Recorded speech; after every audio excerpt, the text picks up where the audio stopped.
समस्त को मो तरफ पणा संक्रांति और ओडिया नववर्षर अभिनंदन।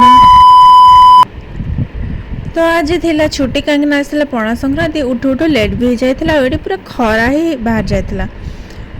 तो मु बस भाविली कि जब मु घरे था माँ मत सका 6टारू छुआ उठी पड़े छुआ टिके मंदिर जा आज पणा संक्रांति केते कथा कही था बट हॉस्टेल ए सब तो छाड़ या लाइफ सब खुशी। देन मु पलैली गाधेयापाई गाधे आसके मुझे गली पूरा नुआ ड्रेस पिंधिकी रेडी।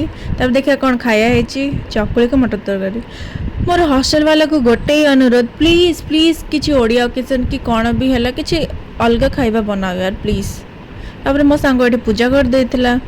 देन मुझे मॉइस्चराइजर लगे पूरा रेडी हो जाती। देन मुझे कर देती बीट जूस जहाँ राण भोगुची मतलब खाया इच्छा ना बट देहपाई भल तो खाऊली बस। देन मुझे खाई ब्रेकफास्ट तापर बसिकी मुझे देखी मूवी।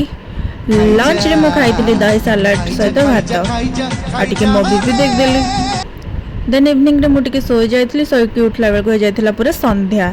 देन ये स्नैक्स खाई देती। देन आम पणा संक्रांति बनईलु पणा आम हॉस्टेल जमती कम सम जिनस मुझे खाई देती बादाम राति रे मुझे खाई झाल मुड़ी। तो आज ये वीडियो भल लाइक कमेंट सब्सक्राइब रोज जय जगन्नाथ।